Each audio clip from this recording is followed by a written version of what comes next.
lang to. Yung cotton buds. Kung mo kami pang linis. Putin mo lang, nalabas din yan. Talaga? Effective ba yan? Oo, gano'n yan. Tama.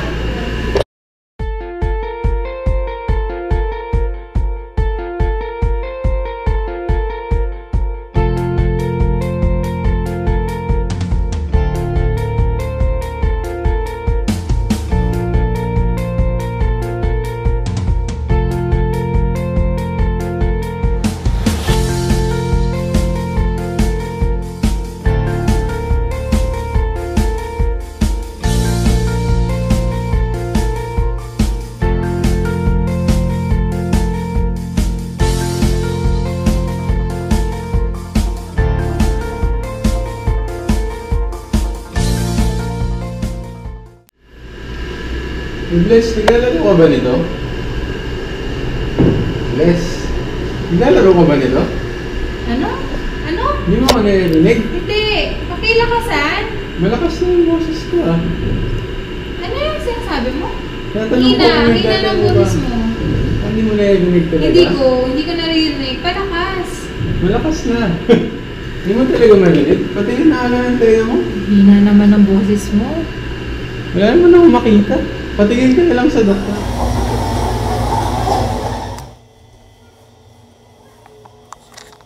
Morning. Morning po. Morning, Dr. Magsaysay.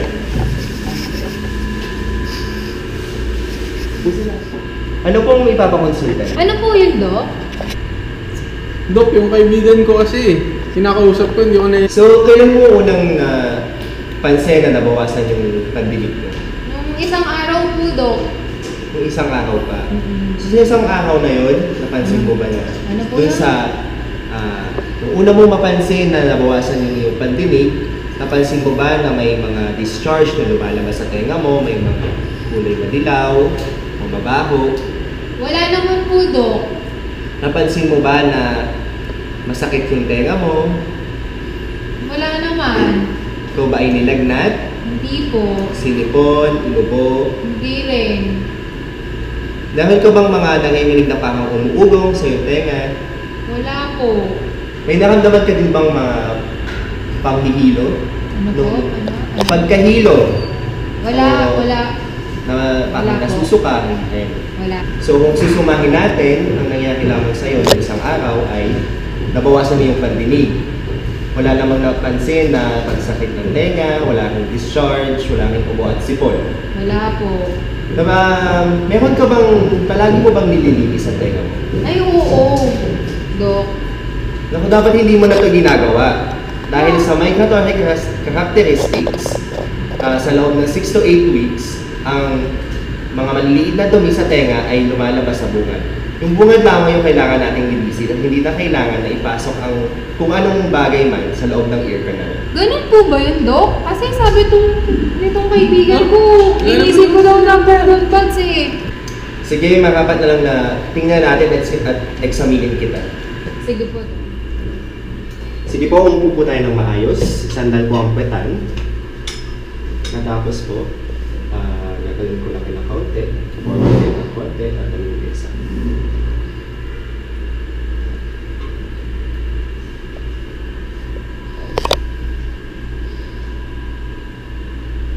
Saan po ba yung tenga na mas nabawasan ng iyong pagdito? Dito, Dok. Sa kanan. Sige, examinan muna natin yung labas ng tenga.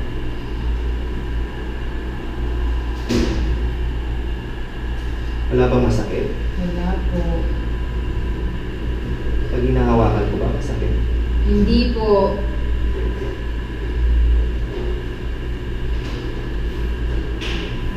May masakit ba dito? Wala po. Pag hinahawakan ko ba masakit? Hindi po.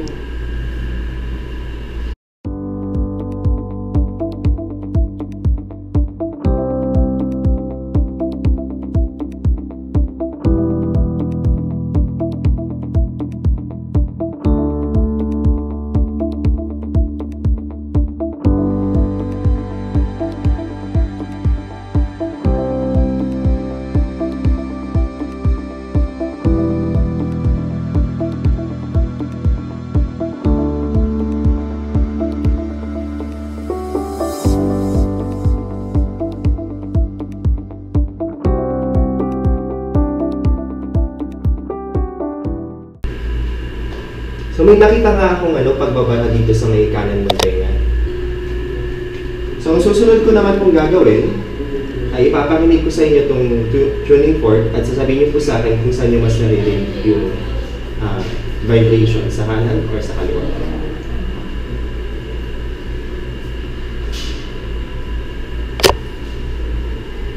Dito po.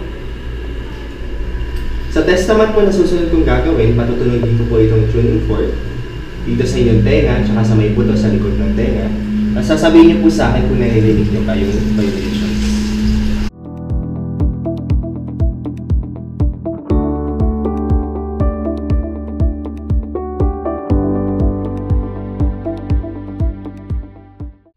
So, ang tapos na po natin examinin yung inyong tenga. Ngayon naman po, dadako tayo dun sa pag-examine naman po ng ilong. Sunod naman po ay yung sa throat. Kaya po makompleto natin ang examinasyon sa ilong.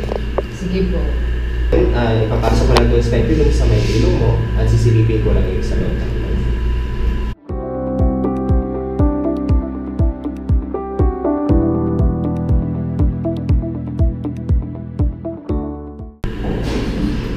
Pakitanggal lang po muna nung salamin. Kakapain ko lang itong mga sinuses. Ang susunod ko pong gagawin ay examine ko lang po yung likod ng inyong ilong.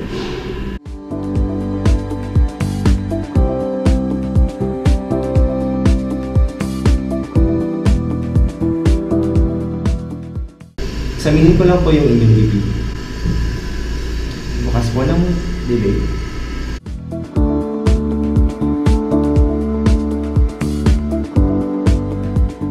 Labas po ang dila. Ang susunod ko pong i-examinin ay yung inyong larynx. Bukas po ang bibig. Labas po ang dila.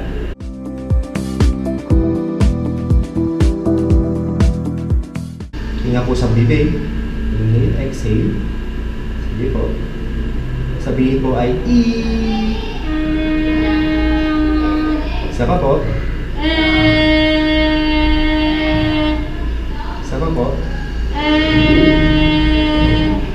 Parang mayroon kang mga kulay.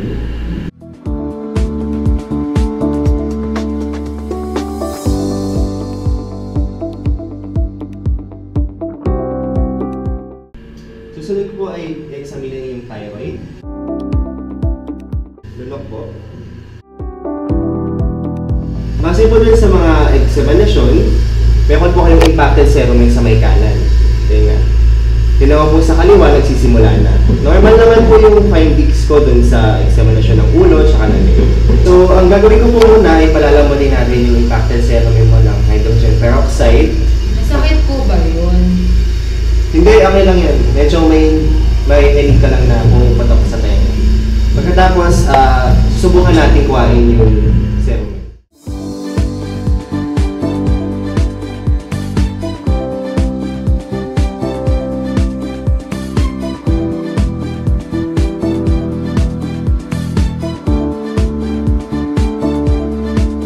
Tanggal na po natin yung impacted na cerumen. At ang i-advise ko po sa inyo, tigilan nyo na po yung paggamit ng cotton buds o panglinisin yung ear canal nyo. Huwag na rin po kayo magpasok ng kung anong bagay sa ear canal. At pagsabihan nyo na rin po yung kaibigan nyo na huwag na rin gumamit ng cotton buds. Kung saan naman pong lalabas yung dumi sa tenga at linisin na lang po yung labas na. Salamat po, Dr. Magsaysay. Naalis niyo po yung nakabara sa tenga ko. At salamat po sa advice na bawal po pala gumamit ng cotton buds.